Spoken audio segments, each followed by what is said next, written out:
पोरी असल्या ना की माणसांना काय चीज घडते नसतात. म्हणजे पोरी सोबत असल्या की माणसांना काय चीज, पोरी बोललो सोबत असल्या की माणसांना काय चूल भरतात की ना तुम्हाला.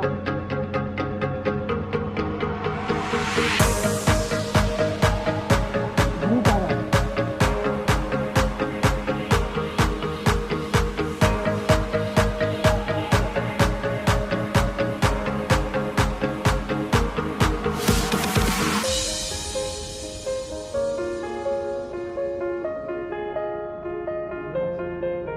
ते पण. हा